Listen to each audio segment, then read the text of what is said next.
अपघाताचा थरार, भरधाव बस आणि कंटेनरची समोरासमोर धडक, दोन्ही वाहनांचा चुराडा, प्रवाशांनी भरलेल्या ट्रॅव्हल्सला भरधाव ट्रकची धडक, वाहनांचा झाला चक्काचूर.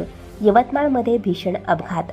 यवतमाळ जिल्ह्यातून एक धक्कादायक घटना समोर आली आहे. या घटनेत मुंबईच्या दिशेने प्रवासी घेऊन जाणाऱ्या ट्रॅव्हल्स आणि कंटेनरची भीषण धडक झाल्याची घटना घडली आहे. ही घटना इतकी भीषण होती की दोन्ही वाहनांच्या पुढच्या भागाचा चेंदामेंदा झाला होता. महागाव ते पुसद दरम्यान सायंकाळी ही घटना घडली होती. या घटनेत सुदैवाने कोणतीही जीवितहानी झाली नाही, पण 7 प्रवासी जखमी झाले आहेत. या घटनेने परिसरात खळबळ माजली आहे. मिळालेल्या माहितीनुसार यवतमाळच्या पुसद मार्गे एक ट्रॅव्हल्स बस मुंबईच्या दिशेने जात होती. या बसमध्ये अनेक प्रवासी बसले होते.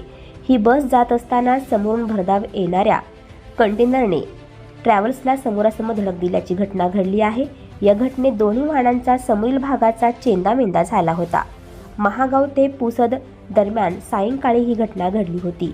या घटनेची माहिती मिळताच तात्काळ बसमधील नागरिकांना बाहेर काढण्यात आले होते. या अपघातात सध्या तरी कोणतीही जीवितहानी झाल्याची माहिती समोर आली नाही, पण अपघातात 7 प्रवासी जखमी झाल्याची माहिती आहे. या जखमींना नजीकच्या रुग्णालयात दाखल करण्यात आले आहे. तसेच त्यांच्यावर सध्या उपचार सुरू आहेत. जखमींमध्ये दोन्ही वाहनातील चालक आणि प्रवासी असे 7 जण आहेत. या 7 प्रवाशांची नावं अद्याप समोर आली नाही आहेत. या घटनेची माहिती मिळताच घटनास्थळी लोक दाखल झाले होते. त्यासोबतच या अपघातानंतर महागाव ते पुसद दरम्यान एकच गर्दी जमली होती. तसेच या अपघाताप्रकरणी पोलिसांनी चालकाविरुद्ध गुन्हा दाखल केला आहे. तसेच या अपघाताने मोठी वाहतूक कोंडी झाली होती. त्यामुळे पोलिसांनी तात्काळ घटनास्थळावरून वाहनं हटवली आहेत. या घटनेने परिसरात हळहळ व्यक्त होत आहे.